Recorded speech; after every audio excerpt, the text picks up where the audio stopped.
anticipate starting Wednesday's episode of Mr. Irrelevant talking about the similarities between the Badgers men's basketball team and the Green Bay Packers, but we're going to do that here as we kick off Wednesday's edition of Mr. Relevant. How you doing, everybody? Hope your Wednesday is treating you well, or your Thursday, depending on when you're listening to this. I'm Alex Strouf with you from the Everlight Solar Studio, downtown Madison at the ESPN Madison offices. Hunter Vaughn, our producer, as always. Today, lots to get into. We'll talk a little college basketball. We're going to talk a lot of college football. Ari Temkin from Big 12 Radio on SiriusXM going to join us in about 10 minutes. We're going to talk about the college football playoff. He's a Bears fan. We're going to talk about the Bears. Mike McCarthy, appendicitis, still intends to coach on Sunday. Ari has a background with the Dallas Cowboys radio network. We're going to get into that a little bit.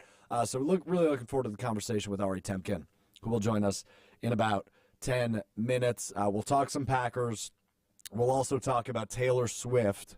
And I'm not from an NFL perspective. We're going to talk about Taylor Swift being named Times Person of the Year and what Strouf learned coming up in about 40 minutes. So lots to get into today, but we're going to start with the aforementioned Badgers men's basketball team, ranked number 23 in the country. Go on the road last night to open conference play at Michigan State, a wire-to-wire victory for Bucky. 70-57 over Tom Izzo and the Michigan State Spartans. The Badgers now 1-0 in Big Ten play and now 2-0 in Hell Week.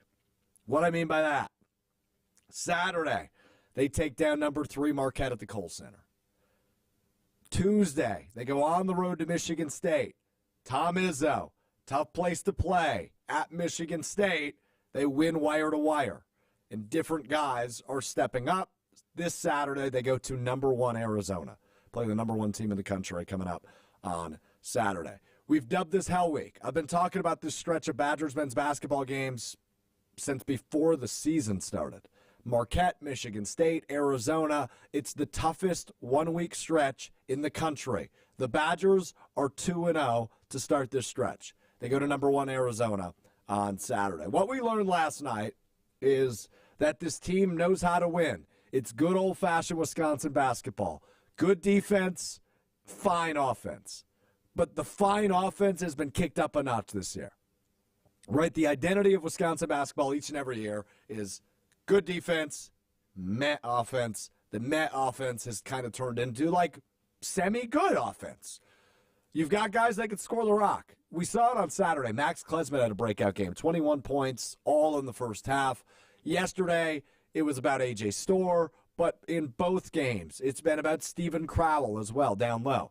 Greg Gard a couple weeks ago, following the loss to Providence, kind of went after Steven Crowell and Tyler Wall, his 2 post guys. Not like out of disrespect, but more so out of we need more out of those guys. We need more on the boards. We need more in the paint. We need more aggression down low. And Steven Crowell has been terrific since Greg Gard kind of went at him. And it's a fun turnaround. It's good progression from a guy you were hoping could take that next step, and he certainly has. Not only this season, but certainly in the last 2 games in this quote-unquote Hell Week for the Wisconsin Badgers, who rank 23rd in the country. A.J. Storr, though, we knew he'd be an important add to this Wisconsin team. He proved it last night. Shot 8 of 11, was just money on the offensive side of the ball. 4 for 6 from outside. 22 points, leads the way for Bucky. But Steven Crowell, again, really, really solid. 6 rebounds, 5 assists, 18 points for Steven Crowell, who also dealt with foul trouble. He had 4 fouls in that one against Michigan State. Luckily, though, when it came down to it late, he was obviously in that game and played a really nice role. So overall, this Badgers team with a nice turnaround following back-to-back losses earlier in the year to, I think at the time, number 10 Tennessee, and then on the road in Rhode Island against Providence. They've won 6 in a row. They started the season 1-2. They're 7-2. This is a really good turnaround. And this week specifically is the tough week, right? You look at what they've dealt with this week. This was a tough week for the Wisconsin Badgers. They're 2-0. And why it reminds me of the Green Bay Packers is because we look at the 3-game stretch they just came off of, right? Chargers, Lions, Chiefs, they went 3-0. We expected them to go maybe 1-2, but probably 0-3. They go 3-0, and the outlook on the season is completely different now for the Green Bay Packers. All of a sudden, a Wisconsin team you thought might get off to a rough start, and hopefully they figure some things out in Big Ten play. is figuring it out earlier than we expected. Because they play this one Big Ten game last night against Michigan State, and then they get a couple weeks off before they really jump headfirst into Big Ten play. They beat number 3 Marquette. They go to Michigan State and win. And now Saturday, even if they lose to number 1 Arizona, they go 2-1 in a tough stretch. Unless they get completely blown out by Arizona on the road on Saturday, this is a team that should still be ranked next week. And I know they're only 23. I'd anticipate them staying right around there. But a loss to the number 1 team in the country, which obviously has happened this year to many teams, doesn't really affect your ranking a whole lot. Right? You look at Marquette. They beat the number 1 team in the country, then they lose to the eventual number 1 team in the country in the Maui Invitational a couple weeks ago. And they're still ranked top 5. If Wisconsin loses to Arizona on Saturday, I anticipate they will still be ranked, or very close to being ranked, because this is an impressive team. This is a team that's clearly showing they are built for March, and I'm not talking about the NIT tournament this year. I'm talking about the real NCAA tournament. I'm talking about March Madness. Wisconsin belongs there. How will they fare in Big Ten play will indicate whether they're a 4 seed or a 5 seed or a 6 seed, or if they're a 12 or 13 seed. But I anticipate them being a single-digit seed and making a nice run in March, because that is what this team is built for. They return over 90% of their scoring, they bring back all the experience, and they add an offensive flamethrower, which they lacked a year ago in A.J. Storr. And John Blackwell's been pretty darn good off the bench. Double digits for him, 10 points last night. The freshman, 20 minutes off the bench as well for John Blackwell. Between Storr and Blackwell, you've kind of eliminated Connor Segan. Only played 4 minutes last night, which is tough to see, but it is what it is. John Blackwell providing probably better defense and maybe a little bit worse offense, but A.J. Storr is your offensive juggernaut all of a sudden this year, and he showed it again last night in a win over Michigan State. Badgers now 7-2 on the season. Is Connor Segan going to the transfer portal after this year? Ooh, what a smooth transition, Hunter. Next on the list, we talk about the portal. And I more wanted to approach this from a college football angle, but that is why it popped into my mind. I hope not, because I think the fun part about college sports is the fact that you get to watch, especially in basketball, the progression from year 1 to year 2 to year 3 to year 4. And I'm still really excited to see Connor Segan as a junior and a senior, because I think he's going to be really, really effective. He'll insert himself back into the starting lineup by the time he's a senior, and he might be their top scoring option when he's a senior. Connor Segan is a really good basketball player, but he lacks on the defensive end. And in order to get on the floor at the University of Wisconsin, you got to play defense well. It's the down part of his game. We know how good he is offensively. So yeah, it worries me, but I'm not even gonna try to talk that into fruition. What I wanted to talk about the portal though is a situation as like Hunter brought up, right? Maybe your minutes have declined from a year ago, or maybe in a football world, maybe you've gone from wide receiver 3 to wide receiver 5 or 6, like Skylar Bell did for the Wisconsin Badgers. Skylar Bell has entered the portal. Chimere Dike, as a graduate student, is going to enter the portal and leave Wisconsin after 4 years as a Badger. The transfer portal is ruining college sports. And I'm not saying that from a perspective of you were in a bad situation, maybe there was a coaching change, maybe it's just a bad fit after 2 years and you realize there's not a real path to get you on the field. Then I get it. But there are so many situations across college football, particularly as the portal opened on Monday, where it just doesn't make a ton of sense to me, right? And I just think it's bad for college sports. I don't love the portal and the way it's set up currently. I think it can be good and it can be beneficial to somebody who's in a bad situation. I'm not saying don't ever transfer, but just because you're frustrated with your playing time as a freshman or a sophomore doesn't mean going to take a demotion in terms of the conference you're playing in is a good move, right?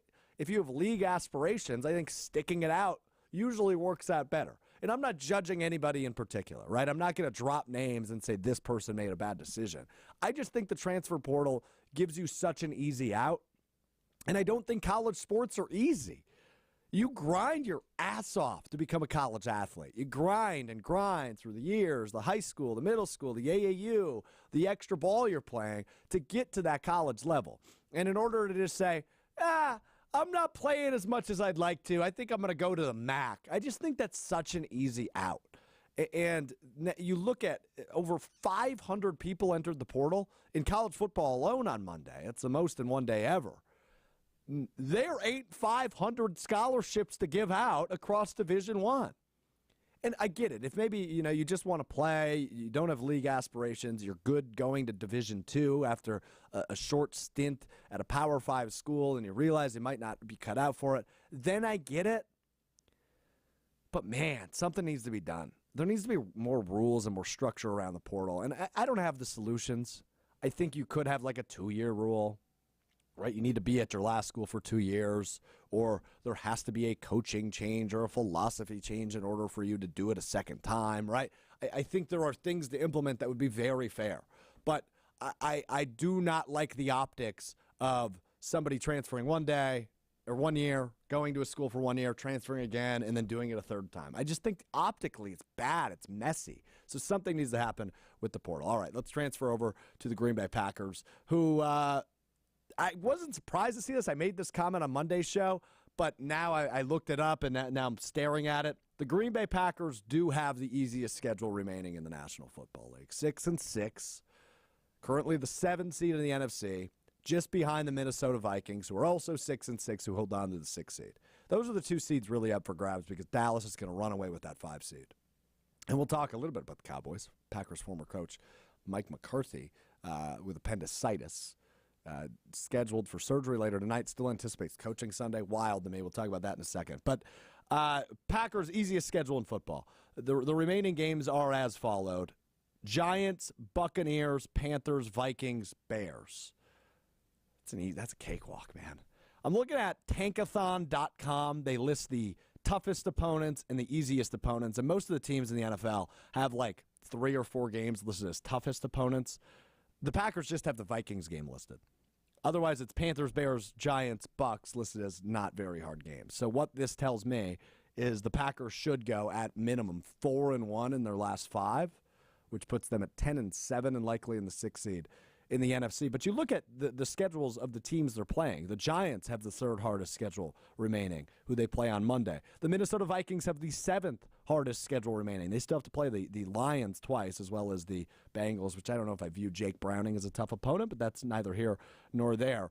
So if you look up and down, the teams the Packers play remaining in this season and have to look out for as well in the playoff race do not have easy schedules either. The Rams, who are technically the 8th seed right now, but the Packers do have the head-to-head tiebreaker. 18th hardest schedule. They still have Baltimore and San Francisco on their schedule. So what I'm telling you is it's a cakewalk for the Green Bay Packers. They're a playoff team. And if they are not a playoff team, it is an utter failure. And I know we've discussed every episode, it seems, of Mr. Relevant this year. The expectations for the Packers change by day. They're done changing. The Packers are a playoff team. If they don't make the playoffs, something went seriously wrong. And there's no such thing as a gimme game by any means in the NFL. This is as gimme as it is. You have the easiest schedule in the NFL as you are hitting your stride. If they don't go 3-2, 4-1, or 5-0, it's a failure. That's the note on the Packers. Now, Jordan Love has been brought up for some reason in the MVP conversation all of a sudden. Nationally, pundits are feeling the love.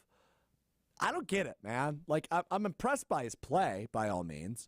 But he shouldn't be in the MVP conversation. He's had some really rough games and really rough streaks in the season. Now, he's played out of his mind, out of his gourd the last 3 games. 8 touchdowns, 0 interceptions over the course of the Packers' 3-game winning streak. But MVP? This ain't Aaron Rodgers, dude. This is a different level of quarterback play, and not in the good direction. He's playing well. The offense is humming at the right time. The guys around him playing well. But MVP, it's a stretch. It's a stretch. All right, we're going to talk college football playoff. Talk a little college hoops, talk a little Bears, talk a little Cowboys, talk a little Packers. Coming up next with our guy, Ari Temkin. You hear him on SiriusXM's Big 12 Radio. Ari Temkin joins us next. It's Mr. Irrelevant. I'm Alex Strouf. Excited to talk a little college football playoff and college hoops with our guy, Ari Temkin from SiriusXM and Big 12 Radio. As always, our featured conversation on Mr. Relevant, brought to you by my friends at Door County Distillery, locally produced, handcrafted, and award-winning spirits made locally in beautiful Door County. Elevate your tailgate, your holiday party, any gathering you got coming up in the month of December and January with my friends at Door County Distillery. What are you looking for? Vodka, cherry brandy, gin, Rock Island rum, award-winning whiskey? Check, check, check, check, check. Door County Distillery does it all, and they do it better than everybody. And it's local. Why not support local? Check out their website, doorcountydistillery.com, to find the retailer nearest you, as well as a huge list of unique cocktail recipes. I've been knocking some of those out recently on the Sippin' with Strouf series, which you can find in the ESPN Madison YouTube page. Elevate your gathering with Door County Distillery, doorcountydistillery.com. Let's talk to Ari Temkin.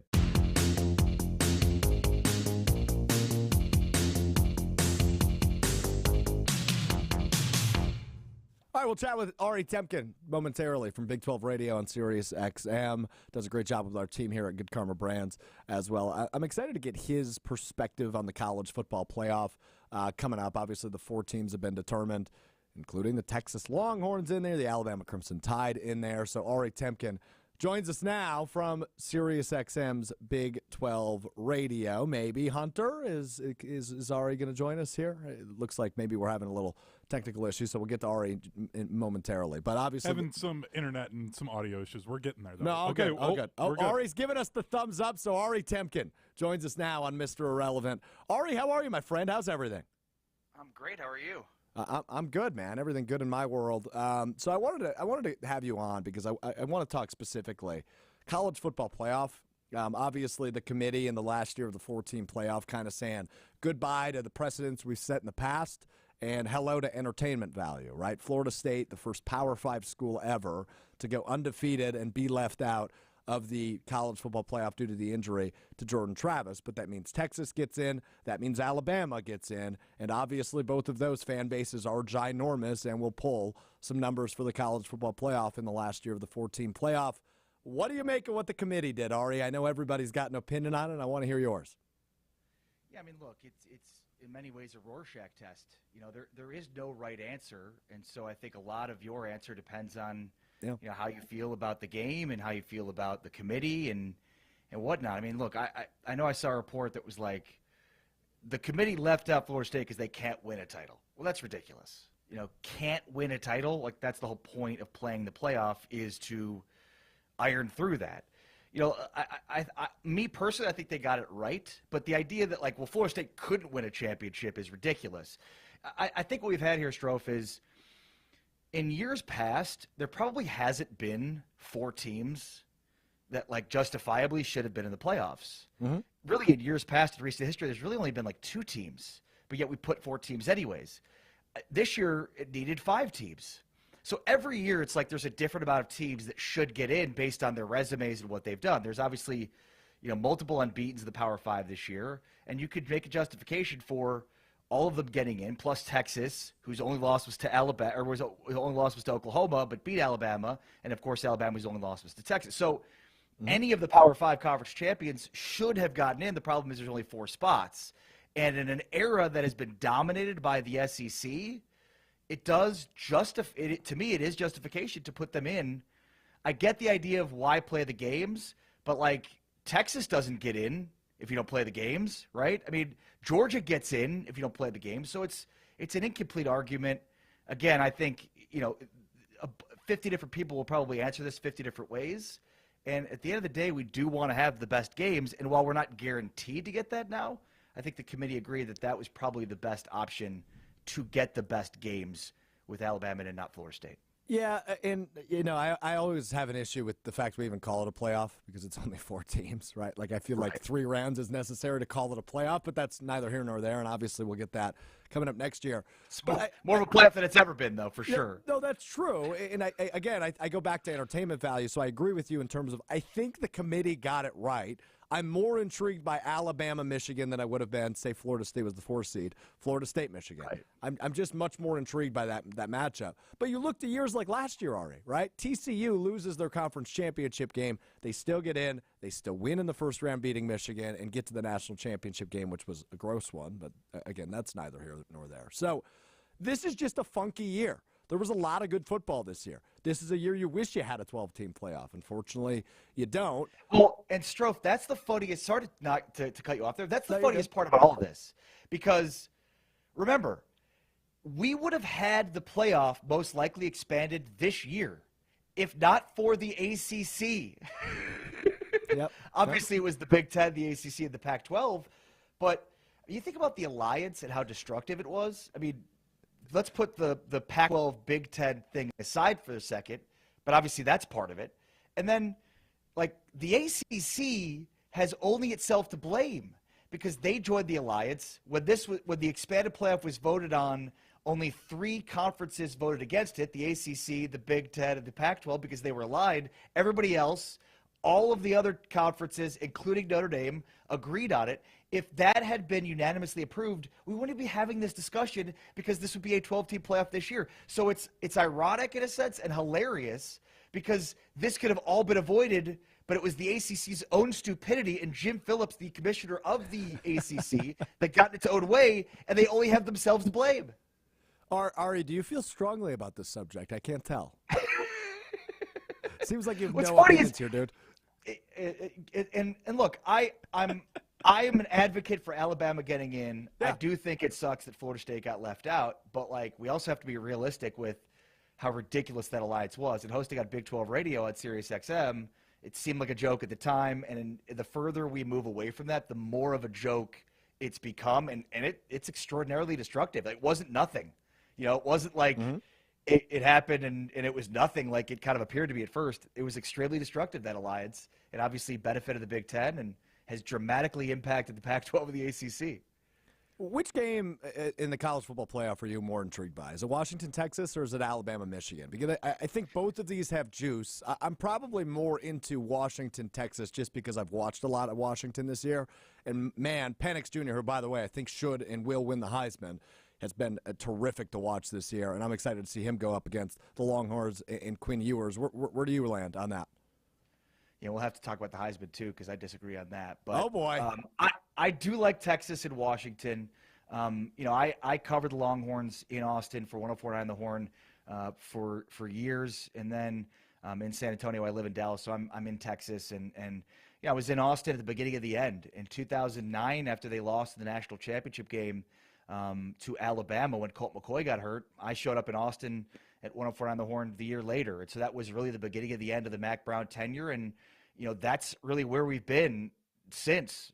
This is the most successful Texas team since then.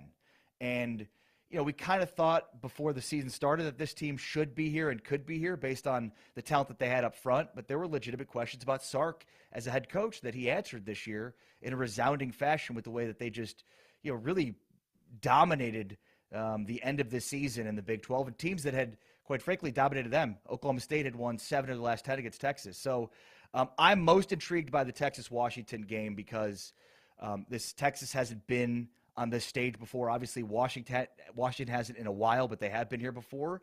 And these are two of the best offenses in college football, 2 of the best offensive minds in college football. When you look at the Washington offensive coordinator and Caleb DeBoer, what they've been able to do to game plan, and then Steve Sarkisian, who's been masterful. I was at the Big 12 championship game, and he was just in his bag. So obviously they're not going up against each other. It's the Texas offense against the Washington defense, and the Washington offense against the Texas defense.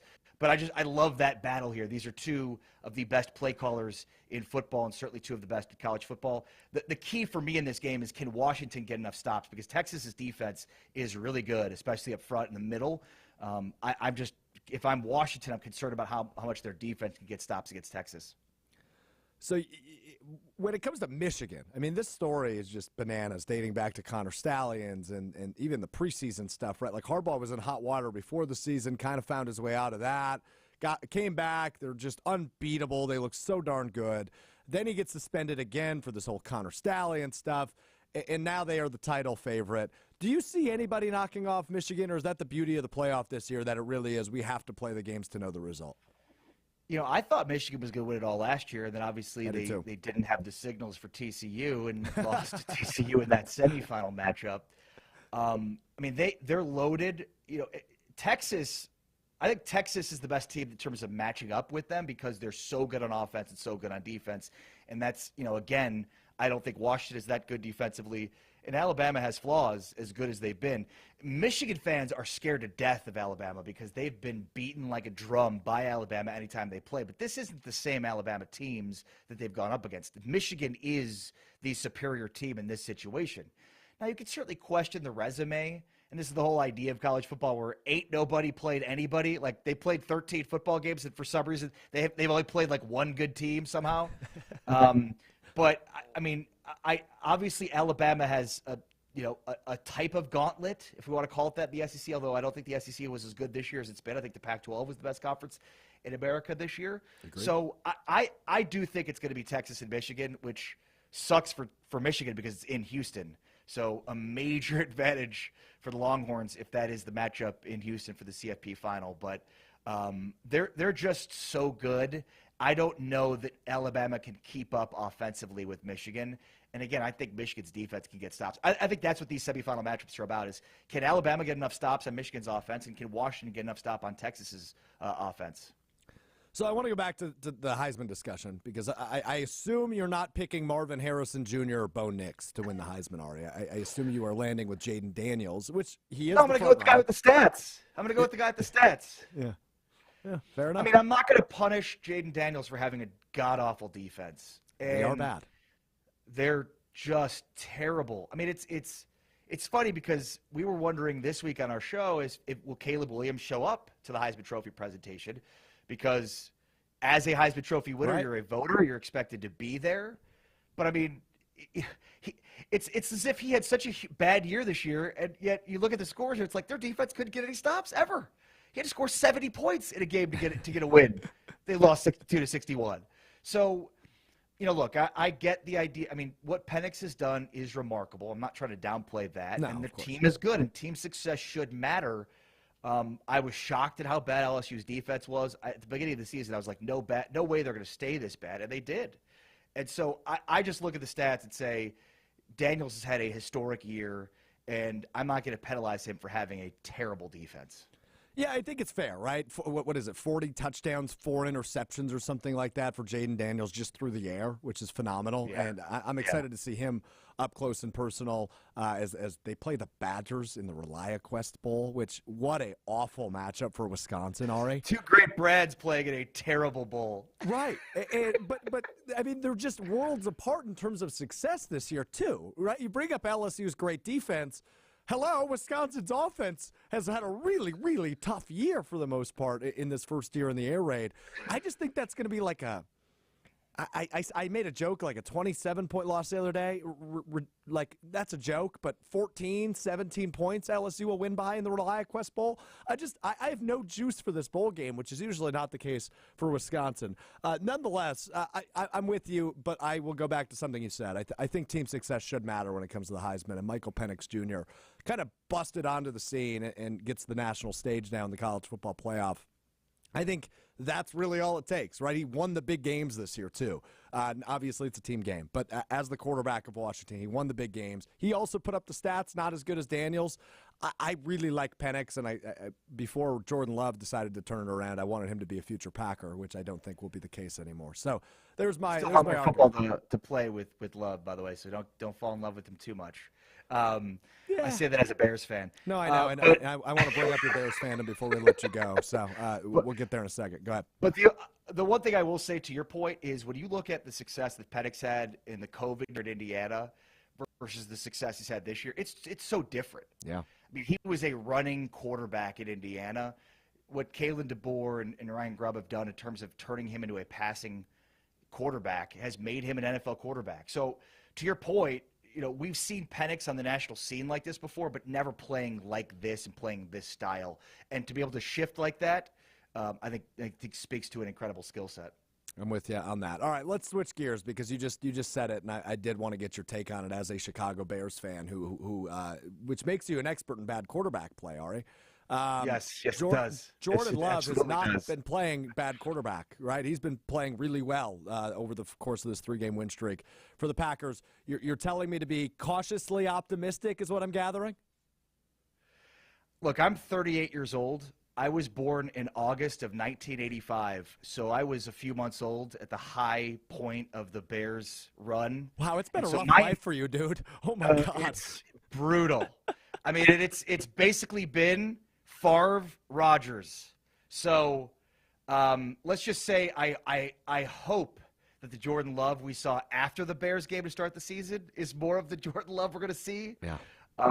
But obviously, historically, like it's just really difficult to go from Hall of Fame quarterback to Hall of Fame quarterback once. To do it again is insane, especially when the Bears have basically run out like 70 different quarterbacks to start games over the course of that same period of time.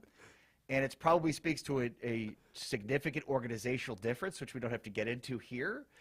But I will say, and I will be on the record, the Bears should absolutely draft Caleb Williams #1 overall, independent of how anybody feels about Justin Fields. Like, we need to forget about the idea of what are you going to do to his confidence and his psyche. This is the NFL, okay? This is the highest level of football here. If you can't handle another quarterback being drafted at the top of the draft, then what are we doing here? He's not your guy anyways.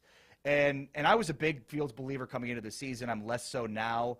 But what's the worst that could happen if you draft Caleb Williams? You've got one pretty good trade piece in Justin Fields.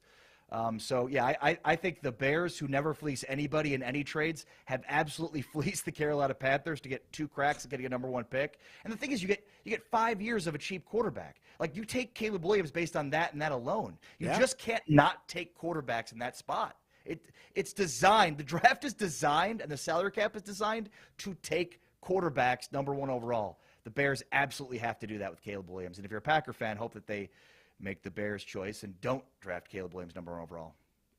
As much as I want to agree with you in terms of Caleb Williams being a sure thing, I think we have learned that there's no such thing as that in the NFL. Right. Now, if you take the page out of the Packers book, you draft a quarterback when you don't need one. They did it with Rodgers, and that worked out pretty darn well, didn't it? They did it with Love.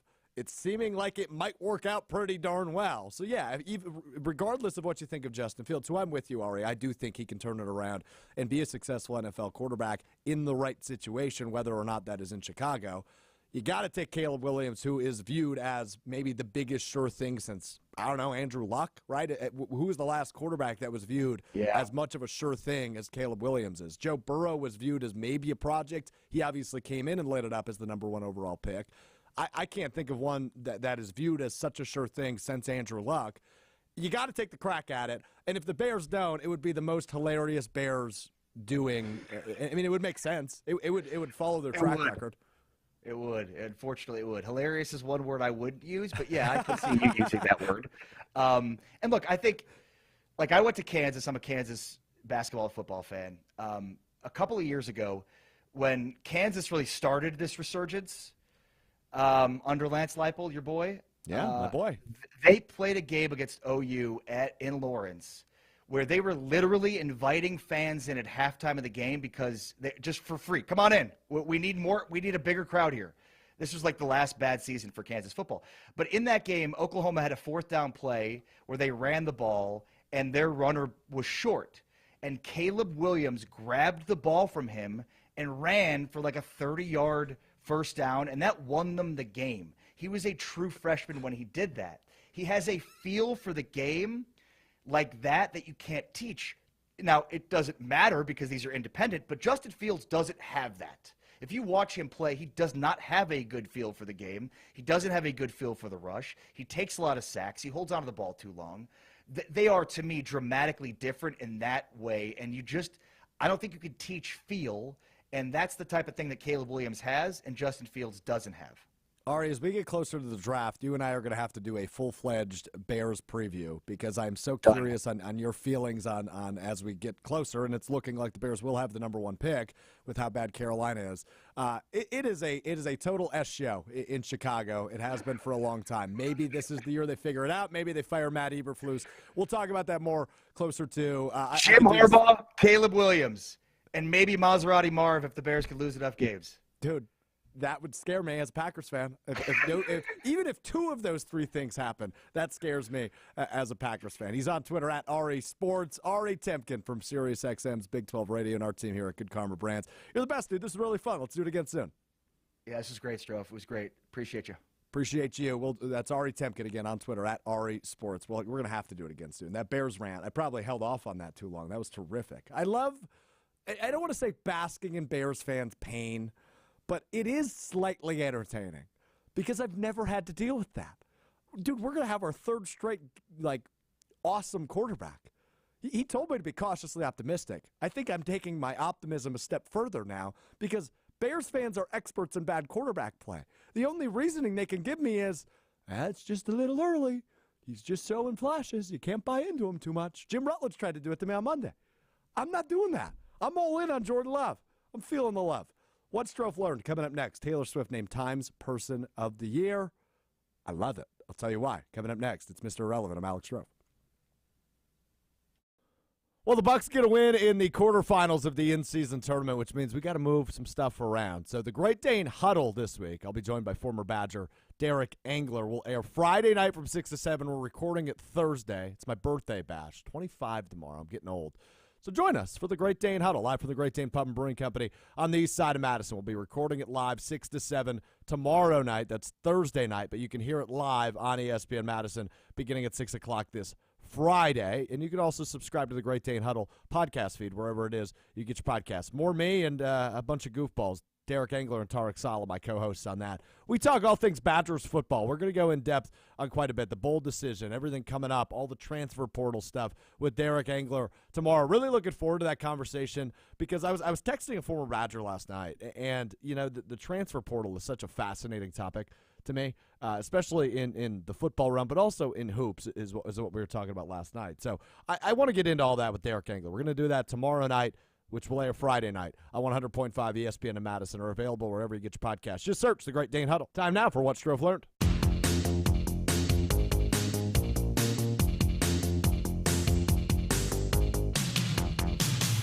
All right, you learn something new every day, as did I today, and throughout the course of the last week or so. It's time now for What Strouf Learned. So as I just mentioned, Taylor Swift named Times Person of the Year, which, by the way, is deserved. I couldn't think of a better option for that. They released their finalists earlier in the week, and I thought there was like 3 realistic options, Barbie actually being one of them that I thought might win, given the Barbie movie and the resurgence of the Barbie doll. A peek behind the curtain here. I do a little, through our company with Good Karma Brands, I've been reading Christmas letters because they're submitted in one of our markets, whatever. And Barbie's being asked for, like, by everybody, right? So heck of a resurgence for the biggest toy ever. And then the other one I thought maybe was like the Hollywood protesters when the writers strike. The Writers Guild was on strike. And I thought that might actually have a chance as well because that was a huge, huge deal here in the United States. But Taylor Swift seemed like the no-brainer option given the biggest music tour legitimately ever. Obviously, the regaining your music and releasing it on your own accord, and then being named the #1 global artist in 2023. And then, of course, too, the NFL angle on it, right? I mean, I don't think she was deserving of the Sports Illustrated Sports Person of the Year, which I will get to in a second, but she was deserving of the Times Person of the Year. She was talked about in every show, on every platform, everywhere across the globe, almost every day.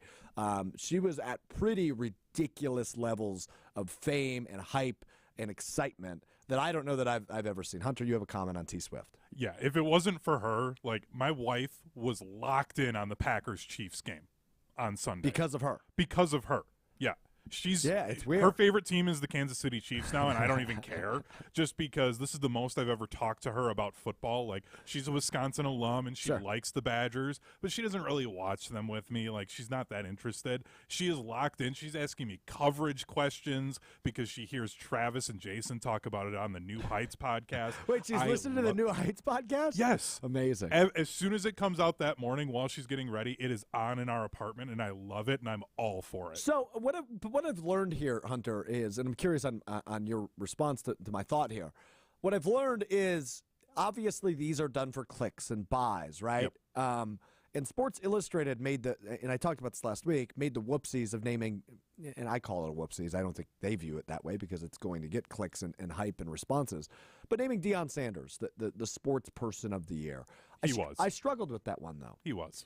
And I guess from the scope of excitement and hype and dollar signs and TV views, yeah, but his team went 4-8, and I think winning should matter in sports. And I think when you look across the scope of sports, there are just better options than him.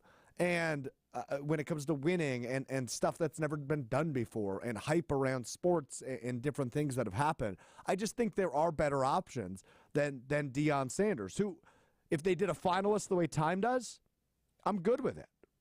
But I think the thing with Dion was the fact that I produce Wisconsin College Game Day on Saturdays, and during the pregame shows, probably for the first 6 weeks of the season, I brought up Dion on our good call, bad call segment and would tie it back to the Badgers.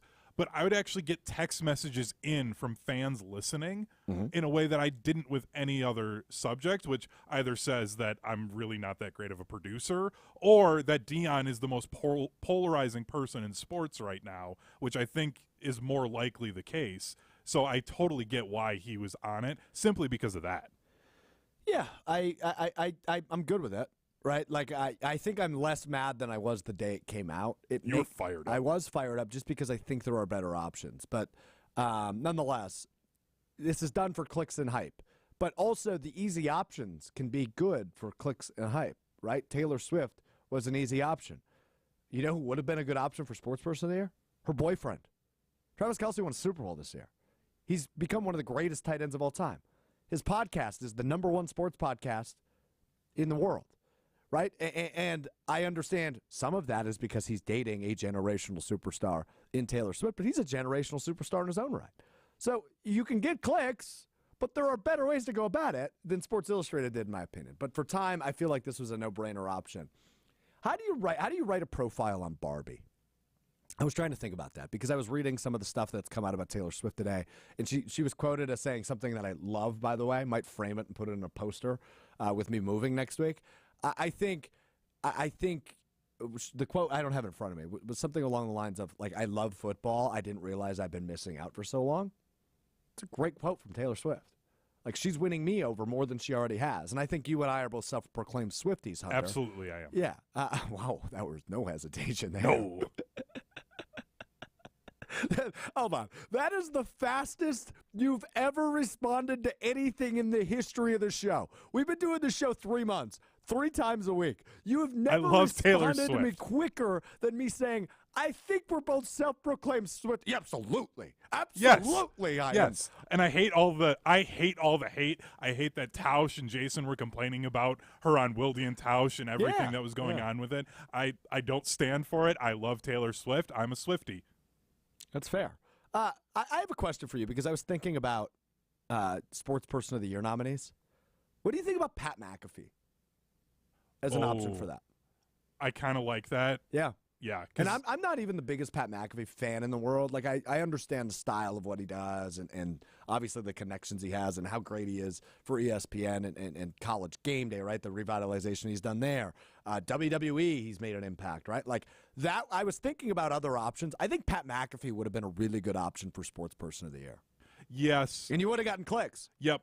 I think part of their reasoning for not doing that is the fact that ESPN is a competitor to Sports Illustrated. Well, ESPN isn't using AI journalists. No, they're not. So. And I have a lot of issues with Sports Illustrated. We all but do, yeah. I think there is a reason why they didn't do that and didn't even consider that, I think, because why give free publicity if you don't have to your competitor? That's fair. The other thing I did want to bring up, and since we have a few minutes, I want to bring this up here. So the Packers are doing this fun thing I've noticed over the course of the last few years. They signed Kenyon Drake, the running back, yesterday.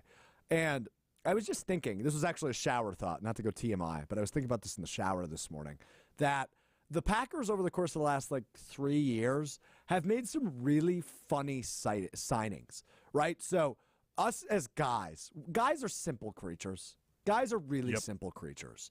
One activity that I've noticed I love doing, and Hunter, I've done this game with you, so I know you like doing it too, but when I'm sitting at the bar with a buddy, just rifling off random NFL players. Yes. From over the years. Best. Right? So me and my buddy Kyle, I remember we were at a local chicken wing joint in Sun Prairie that's known for their wings. You know what I'm talking about.